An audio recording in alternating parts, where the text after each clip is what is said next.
Hey kids, it's Pastor Scott, and I'm here to tell you the last part of our Christmas story.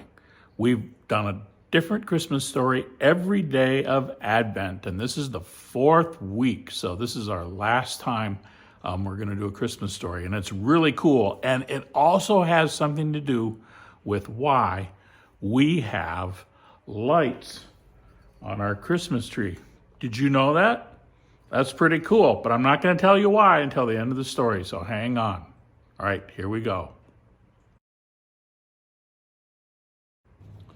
About the time Jesus was born, there were wise men in the east who studied the movement of the stars across the night sky. We call these men astronomers today. One day, they saw a bright star appear where no star was before. What could this mean? The wise men knew that this star was a special star. So they studied the star and found out it was sent by God to announce the birth of Jesus, the new King of the Jews. The wise men were very excited. They decided to follow the star so they could visit Jesus to worship him and give him gifts. The wise men did not know where the star would lead them or how long it would take to get there. So the wise men gathered many supplies for a long journey. They took camels with them to ride on and to carry everything they needed. Even today, camels are used in the desert because they can go for days without drinking water, and they have large hooves which do not sink down when they walk in hot desert sands. The star led the wise men into the desert. For many days, the wise men traveled on, and every night they looked for the star to guide their way. After many weeks, the wise men came to the city of Jerusalem. They were glad they reached the big city. The wise men thought that if a new king was born, then everyone would know. So they asked the people of the city where they could find the newborn king. They said, "Where's the child who's been born to be King of the Jews? We saw his star when it rose, and now we've come to worship him." To their surprise, no one knew anything about a newborn king. Finally, King Herod heard about these strangers, so he sent for them. King Herod asked the wise men who they were and what did they want.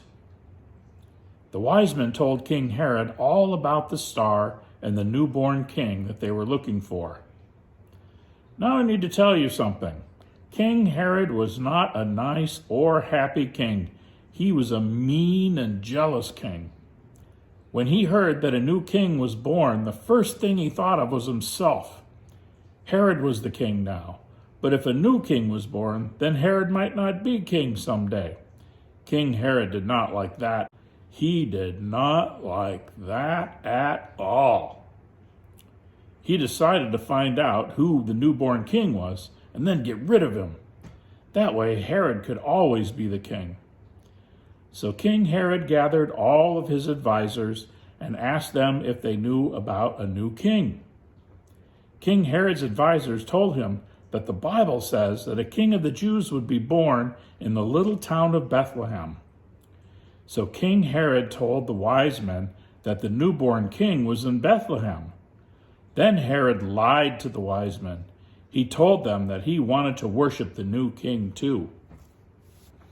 Herod told them after they visited the baby, they should come back to Jerusalem and let him know where the baby was so he could go and visit too. Of course, Herod did not want to worship Jesus. He wanted to harm him. So the wise men left Jerusalem, and that night the star led them to Bethlehem, the very place where Jesus was. The wise men found Jesus and bowed down and worshiped him. Then they opened their treasures and gave Jesus gifts of gold, and frankincense, and myrrh.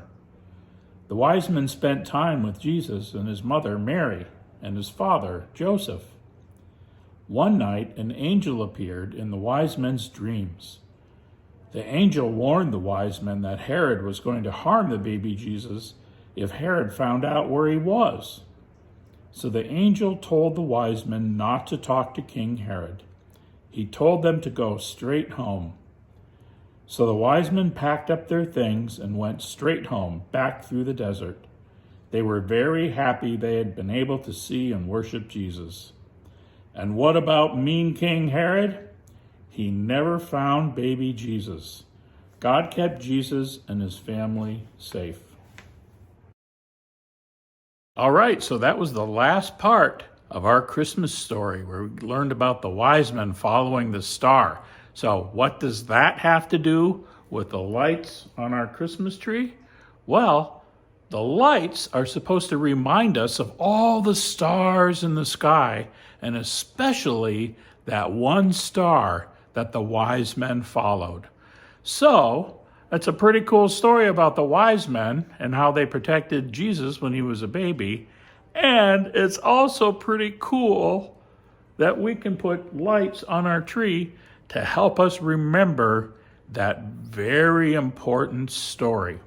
All right, I hope you kids have a great Christmas, and I hope to see you soon in our Bayside backyard outside where we got lots of adventures with Sven and Ole and Sally. See ya.